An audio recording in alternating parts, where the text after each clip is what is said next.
Tens o dom de ver estradas onde eu vejo o fim.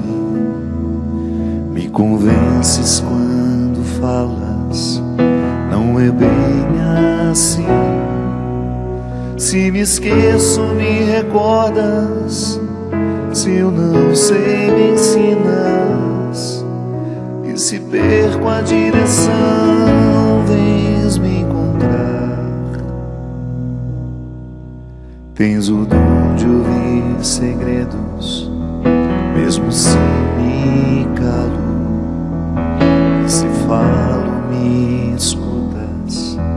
Queres compreender? Se pela força da distância tu te ausentas, pelo poder que há na saudade voltarás. Quando a solidão doeu em mim, quando o meu passado não passou por mim, quando eu não soube compreender a vida, tu vieste compreender por mim. Quando os meus olhos não podiam ver, tua mão segura me ajudou a andar. Quando eu não tinha mais amor no peito, teu amor me ajudou a amar. Quando os meus sonhos vi desmoronar, me trouxeste outros pra recomeçar. Quando me esqueci que era alguém na vida, teu amor veio me relembrar que Deus me ama, que eu não estou só, que Deus cuida de mim quando fala pela tua voz e me diz coragem. Que Deus me ama, que eu não estou só, que Deus cuida de mim quando fala pela tua voz e me diz coragem.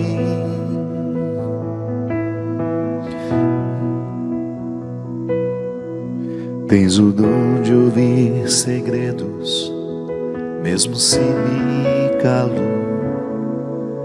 E se falo, me escutas.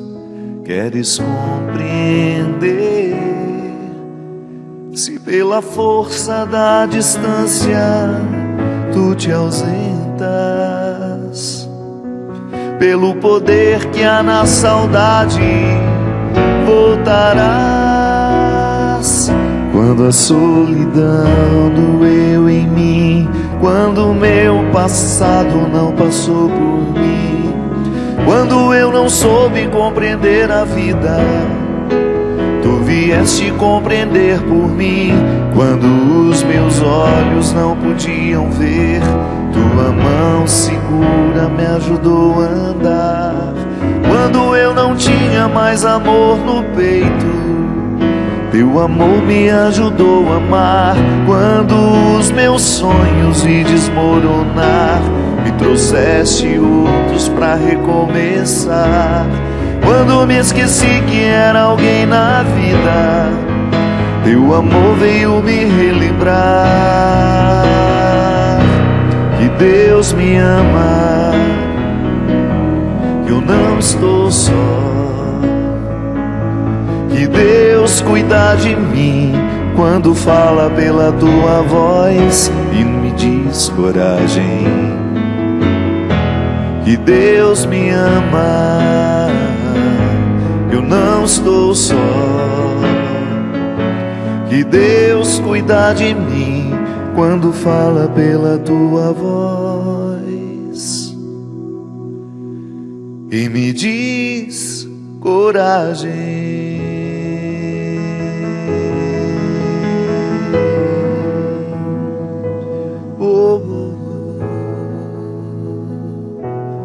Coragem. Muito boa noite, é com muita alegria que nós começamos mais um programa Direção Espiritual. A amizade é o pastoreio da alma. Toda vez que nós vivemos uma oportunidade fecunda de amizade, nós estamos experimentando o pastoreio da alma. Que é quando nós percebemos que a voz do outro penetra a estrutura do nosso corpo, entra no nosso ser e provoca boas influências. Eu costumo dizer, e aliás tenho dito muito por onde vou nos últimos tempos, que nós não temos como medir o quanto nós já somos cristãos. Isso não é mensurável. Não há uma régua para a gente poder dizer o quanto de você já é cristão. Sim, porque nós ainda estamos longe de ser cristãos. Estamos vivendo em partes. Aquilo que já é mais fácil para nós. Algumas dimensões do cristianismo nós ainda não conseguimos nem tocar, porque são duras demais. Ainda não conseguimos mexer nas nossas escolhas. Ainda não conseguimos ser justos, como o cristianismo nos pede que sejamos. Então não há uma régua que eu possa dizer o quanto de mim já está verdadeiramente convertido ao cristianismo. Você não tem como saber isso de você. Não cabe nas medidas numéricas. Não é mensurável. Mas há alguns indicativos que nos ajudam a entender o quanto que do cristianismo nós já alcançamos. O quanto dele nós já absorvemos. Que para mim é o quanto eu consigo ter bons amigos. Se quiser saber, sem muita conversa, sem muitos rodeios, o quanto você já alcançou do cristianismo, é só você identificar se você já conseguiu ter boas relações de amizade. Já me explico. Para a gente ser amigo de alguém verdadeiramente, amizade enquanto querer o bem, amizade enquanto um movimento que eu saio da zona dos meus interesses e entro no coração do outro para entender o que ele de fato precisa. Amor sem cobrança, mas ao mesmo tempo um amor responsável e exigente, porque às vezes quando a gente fala que o amor não tem cobranças, a gente fica pensando que seria uma relação onde tudo é permitido. Não. Quando a gente ama, a gente gosta de entrar na vida do outro para acrescentar positivamente, inclusive dizendo o que a gente pensa sobre determinadas situações. Pontuando, esclarecendo, chamando atenção. Aliás, nada pode destruir mais uma pessoa do que ela estar cercada de bajuladores. Toda vez que nós nos cercamos de pessoas que nos bajulam e que nos privam da verdade, nós decrescemos, nós involuímos, porque o que nos faz crescer são justamente os confrontos, amorosos, respeitosos, claro, que só verdadeiros cristãos conseguem viver. Eu pessoalmente, quando vejo essa brigaiada na internet, muitas vezes gerada por pessoas que se dizem cristãs, agressões o tempo todo, eu fico pensando, meu Deus, como nós estamos longe de sermos a primeira comunidade cristã, aquelas primeiras que nasceram e viveram nas dificuldades, em que a única forma que eles tinham de ser identificados pelo mundo, já que eles não podiam se dizer cristãos, era a maneira como eles se amavam. Sim, porque nos primeiros séculos, antes de sermos permitidos por Constantino em 314, nós não podíamos mostrar que éramos cristãos através dos ritos. Ninguém saía em procissão pelas ruas, ninguém saía falando de Jesus pelas ruas, porque eram mortos. Mas eles tinham uma maneira sigilosa de se reconhecerem, um código oculto, que era o amor que eles tinham uns pelos outros. Era assim que os cristãos se identificavam. Então toda vez que eu, grosseiramente, falo de alguém, teço um comentário, faço um post agressivo, eu estou naturalmente negando a dimensão do cristianismo que me ensina a ser caridoso. Ainda que discorde, há uma forma mais elegante de discordar. Há uma forma mais caridosa de discordar do outro, com dureza, sim. Você não precisa ser um bobinho. Mas definitivamente, a agressividade, as palavras torpes, não combinam com a nossa condição cristã. E se a gente vê isso por aí, tenhamos o discernimento de identificar. Não é cristianismo, é fachada.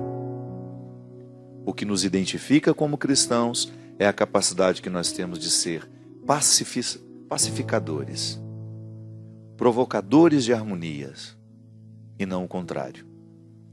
Então, para ser um bom cristão, ou melhor, para ser um bom amigo, antes é necessário ser um bom cristão. Porque o bom amigo é aquele que me leva ao melhor de mim. Aliás, esse critério já é ótimo para a gente poder diferenciar os conhecidos, os companheiros dos amigos.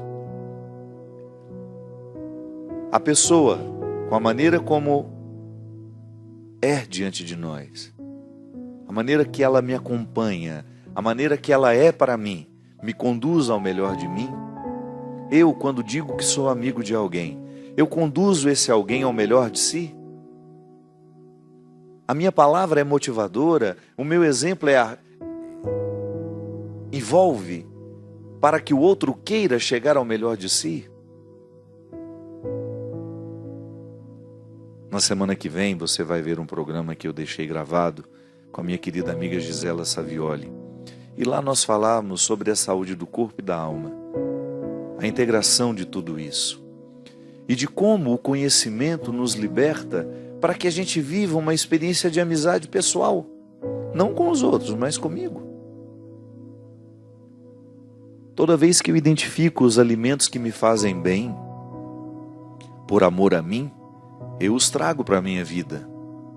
Da mesma forma, toda vez que identifico os alimentos que me fazem mal, e a ciência nos mostra isso o tempo todo, se você for um curioso e gastar um pouco do seu tempo na internet, pesquisando os alimentos que fazem bem e os alimentos que fazem mal, e se você tiver esse amor próprio, você vai ser capaz de cortar muitas coisas na sua lista de hábitos alimentares. E certamente vai acrescentar alguns. Porque a primeira experiência de amizade que eu faço é a minha. Eu ser meu amigo. Ainda hoje postei sobre isso. Como é importante, é um vídeo muito interessante que está lá no meu Instagram. Se você não viu, vá lá. @PE Fábio de Melo. @PE Fábio de Melo. O padre Fábio de Melo oficial não sou eu não. Meu único Instagram é PE Fábio de Melo. Vai lá. É um rapaz dançando com ele mesmo no espelho.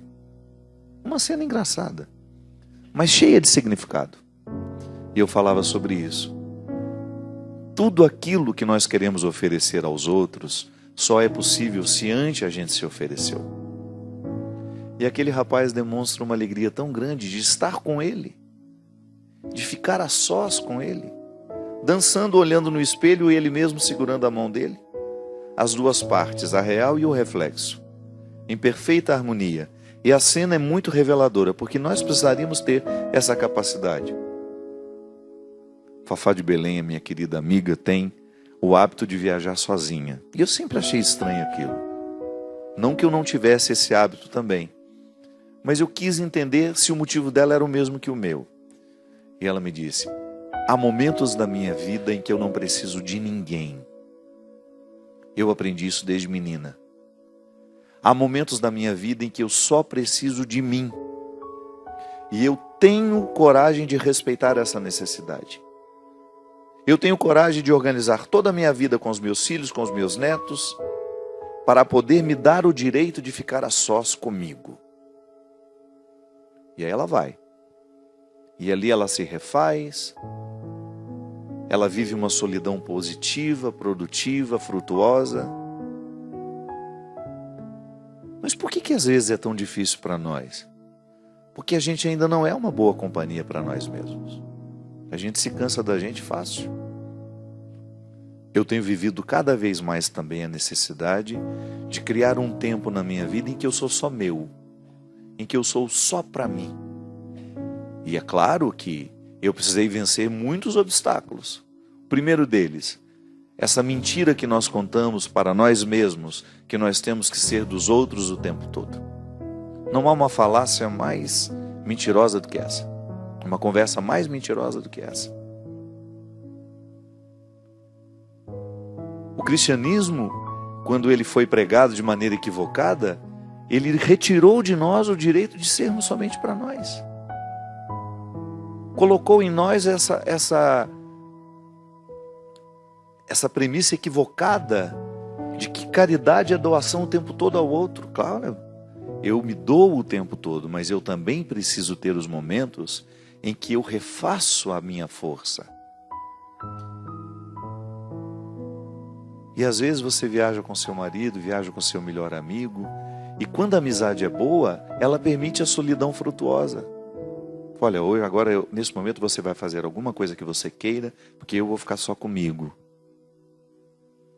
Eu tenho descoberto muitas coisas positivas em mim. Aliás, o meu processo de recuperação emocional que eu tenho vivido, e graças a Deus tenho avançado muito na conquista deste eu que precisa ser curado, se deu muito nos momentos de solidão. Fiquei um mês sozinho, eu mesmo fazendo a minha comida, eu mesmo limpando a minha casa. Como isso foi positivo para mim, como isso me refez. Quando você mesmo vai fazer o seu alimento, mesmo que você não seja um mestre de cozinha, você cria com o alimento uma outra relação. Você identifica naquele acontecimento algo muito mais grandioso que simplesmente cozinhar um alimento para depois comê-lo. Você redescobre uma ritualidade, que é a ritualidade que nos mantém vivos. Eu tenho para mim, minha gente, que boa parte das nossas angústias, das nossas tristezas, das nossas ansiedades, está intimamente associado à perda da ritualidade da vida. Nós estamos cada vez menos rituais, cada vez mais secos, cada vez mais áridos. Estamos perdendo o elan vital de tudo aquilo que nos mantém vivos, de tudo aquilo que nos faz ser quem somos. A ritualidade do alimento, a ritualidade do encontro, a ritualidade do sono, da hora de dormir. Nós estamos cada vez mais mecânicos.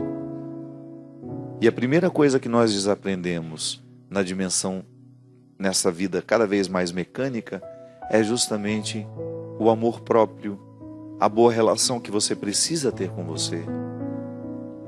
A experiência de amizade que você não faz com o outro, que você faz com você. E aí sim, depois de estar numa boa relação com você, você se torna uma ótima companhia para os outros. O problema é que nós queremos ter boas companhias e ser boa companhia sem antes termos feito o primeiro movimento do amor, que é o recolhimento daquilo que você é. Um processo de autocompreensão, de autoconhecimento, que vai lhe dando força para você vencer, para você retirar os obstáculos do seu caminho, porque a vida sempre tem obstáculos. Às vezes nós temos a ilusão de pensar a vida do outro é perfeita. Não é não. É que nós estamos dentro de um modelo de sociedade cada vez mais estranho, em que nós temos uma necessidade de mostrar para os outros uma alegria que nós não temos, uma felicidade que nunca foi nossa. Fazemos questão de mostrar o que materialmente nós alcançamos. É um movimento estranho, né? Eu não sei se isso lhe causa estranhamento, mas existem pessoas que têm um enorme prazer de ter, não porque o bem material lhe dá alguma satisfação pessoal, íntima. Não, a satisfação ela se resume em ter para mostrar que tem. Viaja para mostrar que viajou. Se você tivesse a oportunidade de um dia estar num palco, como na maioria das vezes eu posso estar, vendo a multidão diante de mim, como eu observo as pessoas não viverem o momento presente. É uma ansiedade para filmar, para fotografar. Às vezes eu presto atenção em algumas pessoas que passam o show inteirinho com a cabeça voltada para o celular.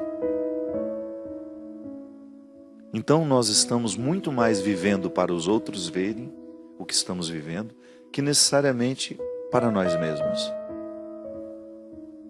Como é necessária a experiência da amizade que você precisa ter com você. Você ser o seu melhor amigo. Você ser o primeiro a querer o seu bem. Porque às vezes também aqui erramos. Queremos que o outro queira o nosso bem, que o outro faça por nós o tempo todo, que ele abra as estradas para que o bem aconteça na nossa vida. O outro é complemento. Não é justo com o outro impor a ele esse fardo, porque ele precisa viver essa lição de casa com ele. Eu não posso assumir a vida de ninguém. Não tenho condições de levar sobre mim os problemas dos outros. Eu posso ajudar, mas eu não posso assumir os problemas dos outros como meus. Senão eu peco contra mim. Eu quero ser um eterno ajudante. Ajudando. Viver para ajudar. Agora, eu quero ter a humildade de saber dizer: esse problema é seu, não é meu. Se você não tomar as rédeas da sua vida, eu não tenho como lhe ajudar. É como dar o remédio para um doente que já decidiu morrer. Se o outro não está acordado e consciente para os esforços que precisa fazer para alcançar as superações que precisa alcançar, eu não posso fazer isso por ele. Então eu preciso ter essa consciência. Há dimensões da minha vida em que eu ando sozinho. Há situações em que eu tenho que enfrentar sozinho, por mais que o outro diga estar ao meu lado. Que bom, que ótimo. Mas eu sei que algumas lições eu nunca farei acompanhado. Então eu sei que eu sou cristão assim. Quando eu descubro a dimensão da amizade pessoal que eu preciso ter comigo, e depois o quanto esse movimento que me beneficiou me ajuda a beneficiar os outros. E aí eu identifico, tenho bons amigos, consegui ter amigos que me influenciam positivamente, que me fazem chegar ao melhor de mim, então eu já alcancei algumas coisas interessantes do cristianismo. Porque, volto a dizer, para ser amigo de alguém, eu preciso ser um bom cristão. Porque senão eu vou buscar no outro os meus interesses, egoisticamente vou querer controlar a vida do outro, vou instrumentalizá-lo para a minha satisfação. E o cristianismo não me permite isso. O cristianismo é uma forma de pensar. Toda vez que eu me percebo querendo instrumentalizar o outro para que as minhas satisfações sejam saciadas, eu naturalmente tenho um bloqueio. É a ação de Deus em mim, me dizendo que isso não combina comigo, que digo ser cristão. Toda vez que eu percebo que estou articulando a maldade para prejudicar alguém, a consciência iluminada pelo cristianismo me diz: não faça isso. Isso não condiz com quem você é. Não condiz com a essência que você traz em você. Não condiz com a semente do batismo que um dia você recebeu e que você está fazendo de tudo para que ela floresça. Toda vez que eu vou ser injusto com alguém, numa relação de trabalho, numa relação amorosa, numa relação fraterna, ou numa relação muito rápida ali, passou pela minha vida, e de repente eu tive a oportunidade de tirar proveito daquela pessoa, acende-se a luz dentro de mim, e Deus me diz mais uma vez: não, Fábio, isso não combina com o que você assumiu. E eu sempre obedeço essa luz. Às vezes eu erro, minha gente, e imediatamente a consciência do erro me ocorre. E eu tenho uma enorme satisfação de reconhecer, pedir perdão, dizer que me equivoquei, que eu não estava certo, porque eu não quero ficar adormecido. Eu não quero ser um cristão de fachada. Eu não quero levar adiante uma hipocrisia, porque eu sei que a hipocrisia não alimenta ninguém. Eu prefiro muito mais ter os meus pecados expostos. Prefiro. Eu prefiro chegar e dizer: olha, gente, me desculpa, eu fiz isso. Outro dia até estava dizendo que às vezes o que nos dificulta na nossa relação com os nossos políticos é que eles nunca estão errados, já observaram? As provas daquele crime, um tanto de coisa sendo Eu nunca vi nessas notícias da Lava Jato, por exemplo, no Jornal Nacional, depois que mostra tudo, algum acusado dizer, sim, eu fui um canalha, eu fui um mentiroso. Sempre através das suas assessorias mandam dizer, assessoria do deputado fulano de tal negou qualquer envolvimento e disse que está tranquilo em relação às investigações. Eu acho que o dia que tiver um que diz assim, eu fui um miserável mesmo, eu me corrompi, eu aceitei dinheiro da empreiteira, eu roubei, eu acho que a gente vai votar nele na próxima eleição. Porque alguém finalmente teve coragem de dizer publicamente que estava errado. Ninguém nunca está errado. Todo mundo sempre está certo. Estou cansado, de verdade. E eu não quero engrossar o número dos que fazem isso. Seria tão mais fácil se a gente tivesse coragem de dizer, olha, eu errei sim. Eu fui corrompido. Eu estava num meio em que o jogo era esse e infelizmente eu traí os ideais do meu pai, do meu avô, as pessoas que vieram antes de nós, que construíram uma história bonita e de repente nós estamos aqui lameando tudo. Sabe, às vezes nós pensamos que o crime é um privilégio dos grandes, esses crimes de injustiça, esses crimes de corrupção. Não, nós somos corruptos nas pequenas coisas. Quando eu trato um funcionário meu, um colaborador meu, como alguém de segunda grandeza. Outro dia mesmo estava vendo no Twitter uma senhora desabafando. Hoje eu vou ter que ir a uma reunião de condomínio. É uma senhora muito inteligente que eu sigo, que eu gosto muito. Eu vou ter que engolir a nossa, como é que chama? A síndica, que está propondo que os nossos colaboradores não entrem mais pelo hall principal do prédio.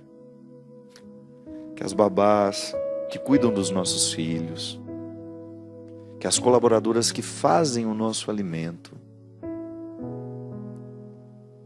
que o porteiro que cuida da nossa segurança, que os faxineiros que limpam as nossas casas, que os motoristas que nos levam para lá e para cá, não podem entrar pela entrada principal.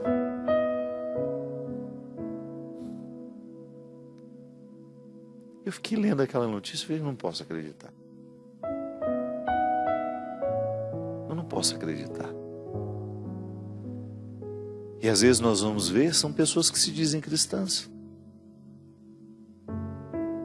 Desmerecer uma pessoa porque ela não teve as mesmas oportunidades que nós, não tem o mesmo poder aquisitivo que você, que o meu. Desmerecer uma pessoa porque não estudou o mesmo tanto que nós. A minha casa está em obras, né? Eu tenho muitos que frequentam lá agora, que se tornam amigos da gente. O que está fazendo isso, o que está fazendo aquilo. E outro dia nós tivemos a visita de 2 que foram prestar um serviço e a gente viu que eles não aceitavam nada do que a gente oferecia, nem água eles bebiam. E como eles ficaram o dia todo, ao final eles ficaram com mais liberdade com a Teca. E depois a Teca me disse, você acredita por que aqueles meninos não estavam aceitando água? Eles disseram que às vezes eles trabalham o dia inteiro nas casas e as pessoas não oferecem um copo d'água. Aí eu falei, Teca, isso nunca vai acontecer na nossa casa, porque todos nós nascemos pobres.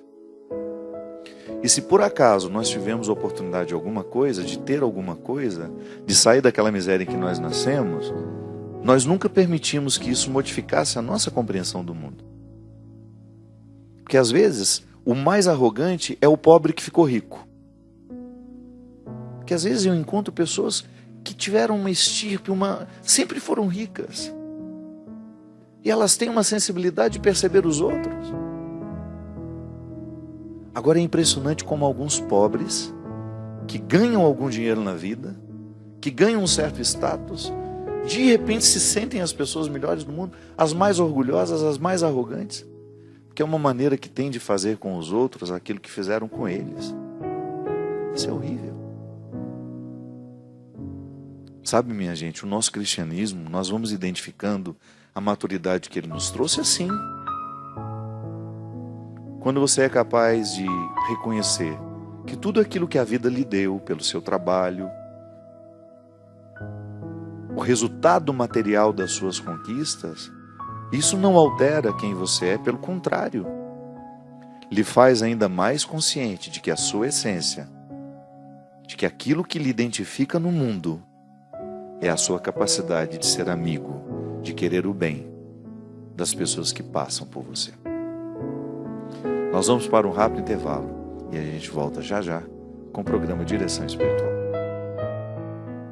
Flores são todas as cores de tantos amores, eu nunca esqueci.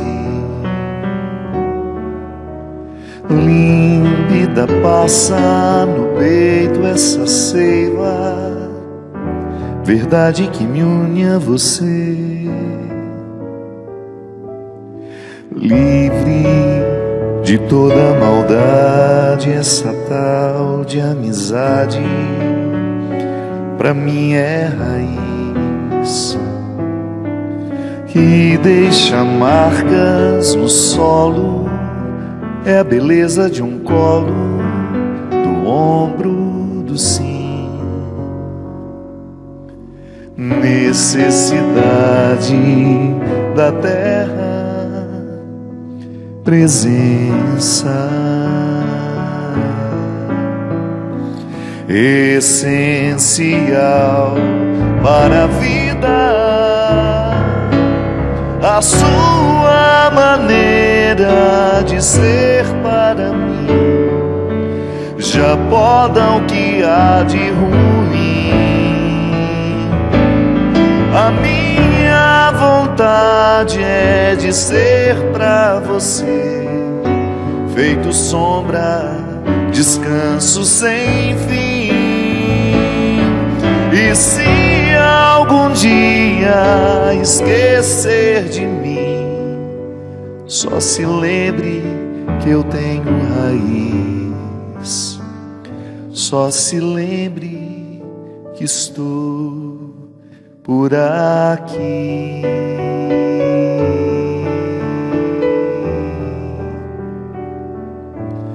Estamos de volta com o programa Direção Espiritual. Hoje a gente até quis cantar mais uma música, né, Christian?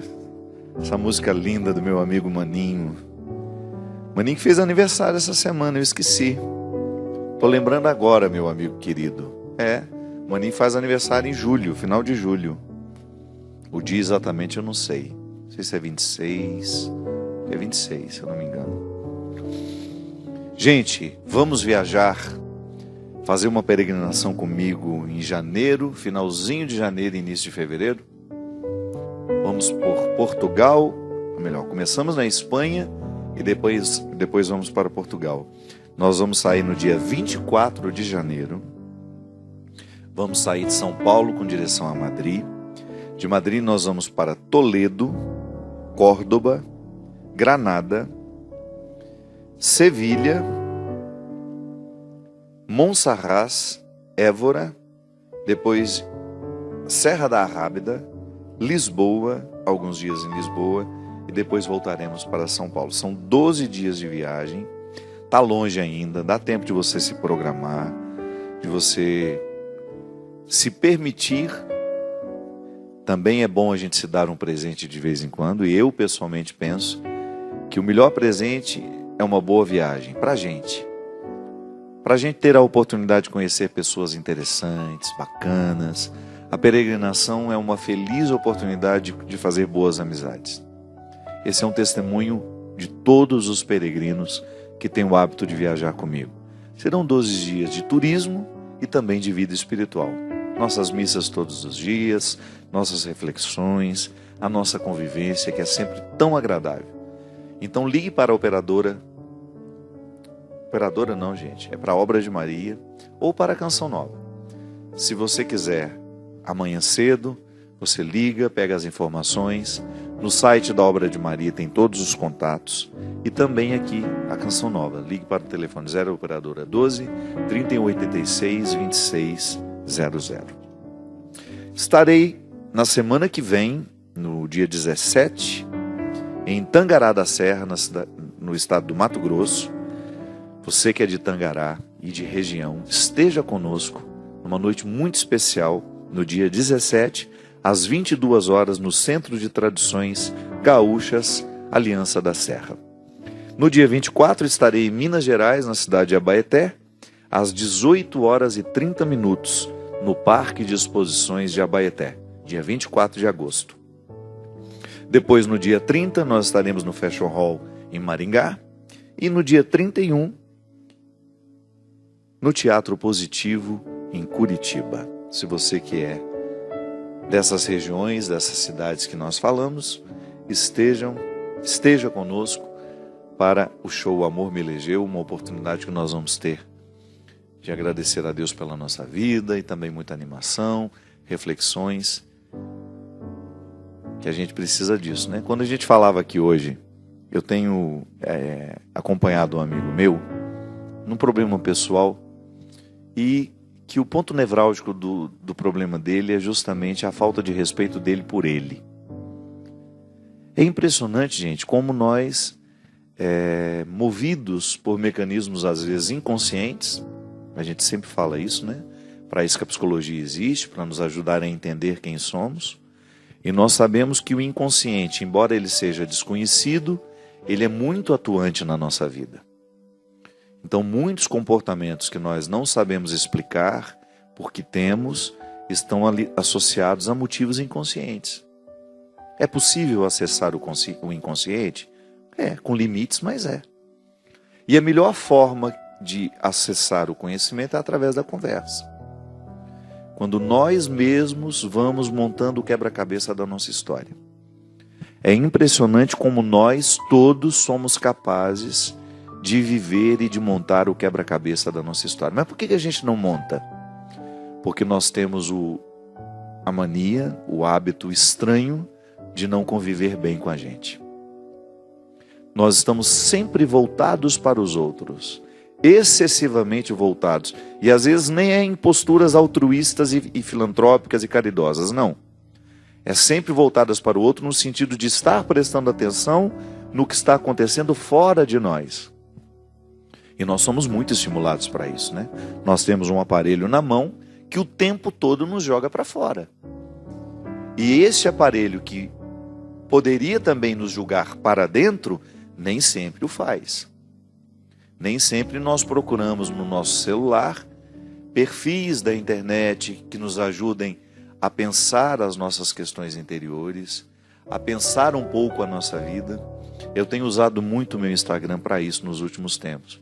Num determinado momento, o meu Instagram foi muito marcado pelo humor, que aliás atraiu muita gente, mas muita gente.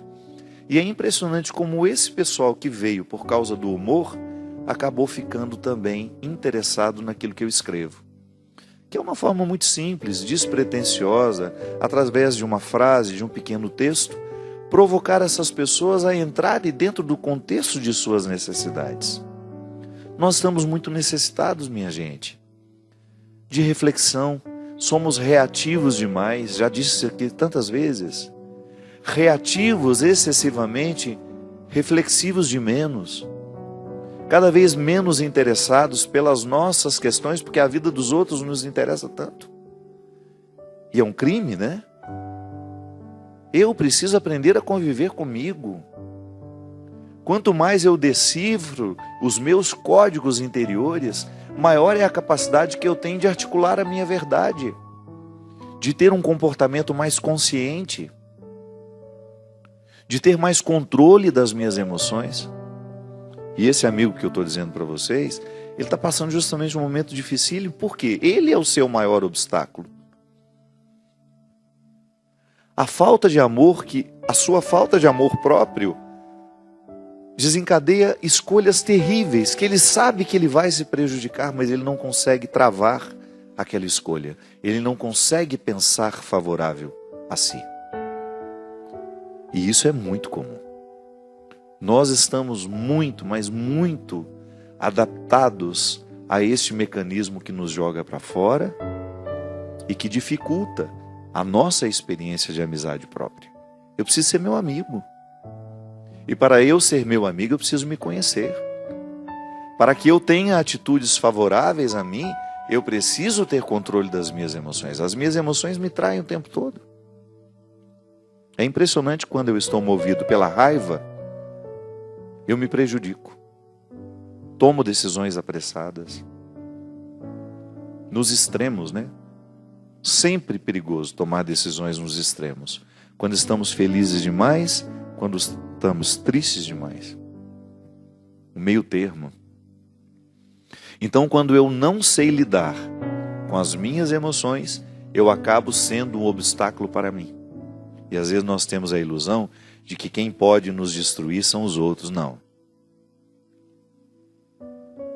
Claro que as pessoas podem nos prejudicar com o que dizem, com os sentimentos estragados que jogam em cima de nós, com as calúnias, com as mentiras, com a injustiça.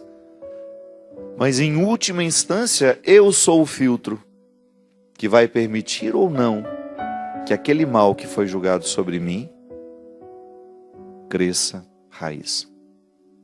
Em última instância, nós somos o filtro. E eu, para ter consciência disso, eu preciso viver a experiência do autoconhecimento. Sem a experiência do autoconhecimento, eu não chego ao melhor de mim. Eu não descubro onde é que estão as minhas forças. Por exemplo, a pessoa que precisa livrar-se do vício do álcool. Como é que ela vai lidar com o vício? Fortalecendo a sua vontade, fortalecendo o seu amor próprio. Observe como o vício cresce em pessoas que não se amam. E como é que a falta de amor próprio vai acontecendo? Às vezes nós já crescemos sem amor próprio, infelizmente, nem sempre os nossos pais conseguem acertar com a gente. Nem sempre as pessoas que exercem influência afetiva sobre nós são sábias para nos educar na experiência do amor próprio. Ou então a gente vai perdendo ao longo da vida. Quando nós não somos capazes de administrar os nossos fracassos, a gente começa a ter uma rejeição por nós mesmos. Quando você não se perdoa dos erros que cometeu, você começa a se culpar pelos erros que você cometeu. E no horizonte da culpa, o amor próprio é o primeiro que faz as malas e vai embora. Onde existe um ser humano excessivamente massacrado, porque culpados todos nós nos sentimos. Não tem como a gente se livrar das culpas. O que você precisa é ter consciência do peso que elas vão ocupando e de quando está na hora de você jogar aquilo fora. Sentir-se culpado é um movimento natural na vida humana. Agora, aceitar a condenação que as culpas nos trazem, aí já é um exercício de escolha. Então, às vezes, quando eu não sou capaz de me perdoar e eu assimilo o sentimento de culpa, eu inconscientemente vou assumindo comportamentos destrutivos, autodestrutivos. Então eu me saboto o tempo todo. Eu vou e faço tudo errado, sabendo que aquilo me fará mal. O vício é isso.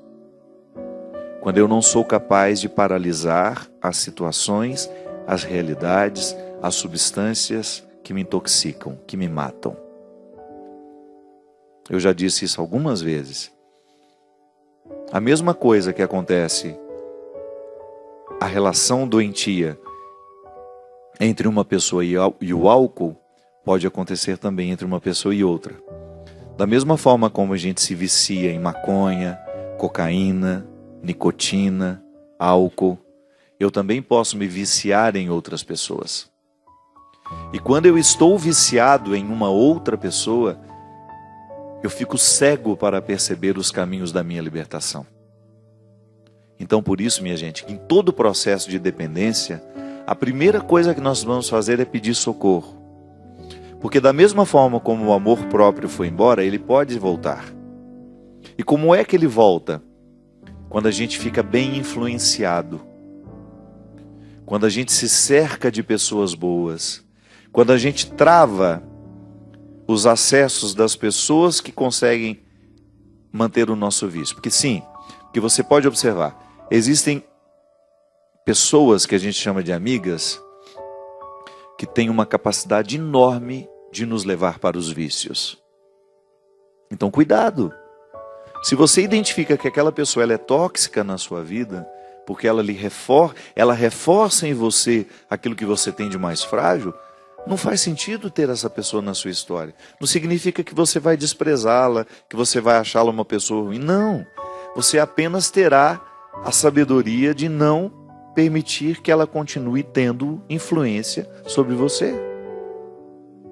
Não quero mais, então eu bloqueio os acessos. Eu não vou permitir que aquela pessoa me influencie negativamente. E como é que a gente faz? Substituindo por uma pessoa que nos influencie positivamente. E tem muita gente boa por aí. Tem muita gente boa. Tem muito cristão de verdade, pronto para poder nos ajudar a fazer o amor próprio voltar ao nosso coração. Então, como é que você recupera uma pessoa alcoólatra? Arrancando o álcool da vida dela?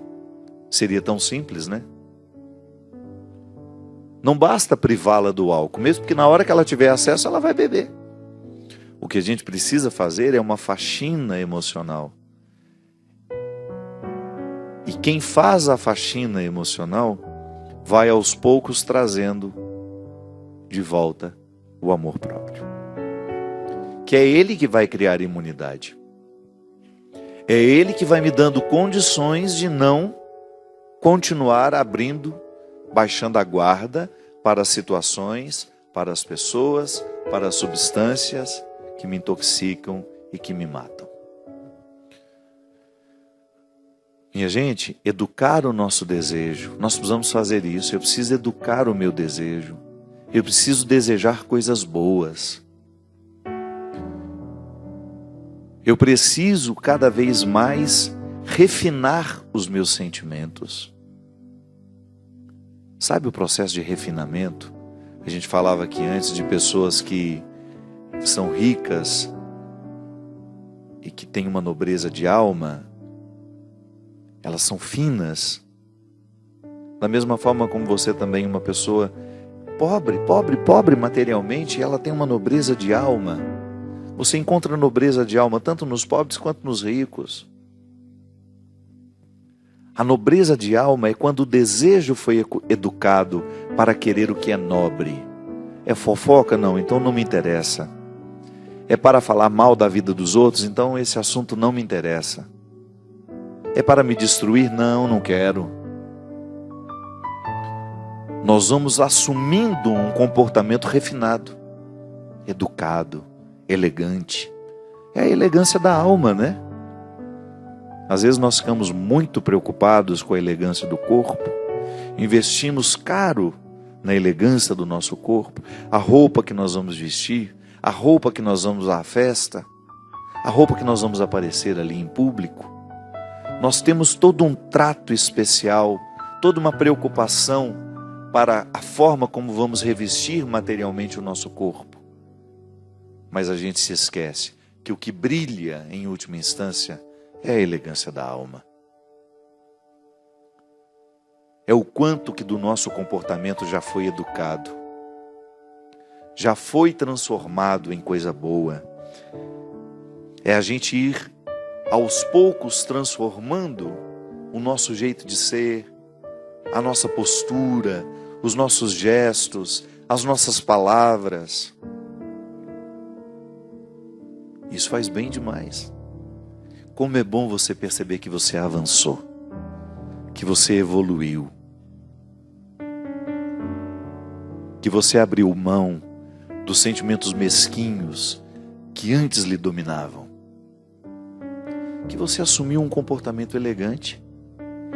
Quando estamos irados, por exemplo, nenhuma elegância é possível, nem do corpo, nem da alma. A gente fica todo desajeitado sob o impulso da ira. Mas quando nós estamos centrados em nós, tenho aprendido muito isso. Eu preciso estar em mim, estar sob os meus pés, inteiro sob os meus pés. Eu preciso estar onde eu estou, viver o momento que a vida está me permitindo viver. Isso é elegância. É tão deselegante o outro conversando com a gente e a gente mexendo no celular, fingindo que está prestando atenção. Não é elegante. Elegância é quando você percebe que você consegue ser para o outro, porque você aprendeu a ser para você. Só podemos oferecer aos outros aquilo que nós já conquistamos. Então a elegância que eu ofereço ao outro, a elegância de alma, ela só é possível ser oferecida porque antes eu me nutri de pensamentos, palavras, sentimentos elegantes, que nutrem a elegância do meu comportamento. Então o tempo todo eu faço a experiência de ser meu amigo. Eu quero bons livros, eu quero conhecimento, eu quero boas atitudes, eu quero boas escolhas, porque eu tenho consciência que o melhor de mim está aqui, mas ainda não floresceu. E eu sou estimulado pelos que me cercam a fazer florescer esse melhor que já está em mim, que me foi dado por Deus, que eu não posso abrir mão, por amor a Ele, por respeito a mim. Muito obrigado pela sua companhia, obrigado pelo carinho, pela feliz oportunidade de mais uma vez entrar na sua vida. Que não lhe falte a consciência de perceber aquilo que na sua vida precisa ser modificado para que a elegância da alma lhe ocorra. Que você não tenha coragem de riscar da sua vida as pessoas e as situações que não lhe favorecem a crescer, a chegar ao melhor de você. Que você não tenha medo de viver os enfrentamentos que vão lhe permitir a liberdade interior de dizer: isso eu quero para mim, e isso eu não quero. E que Deus lhe abençoe neste propósito. Ele que é Pai, Filho e Espírito Santo. Amém. Até a semana que vem, se Deus quiser. Flores são todas as cores de tantos amores que eu nunca esqueci. Límpida passa no peito essa seiva, verdade que me une a você. Livre de toda maldade, essa tal de amizade pra mim é raiz.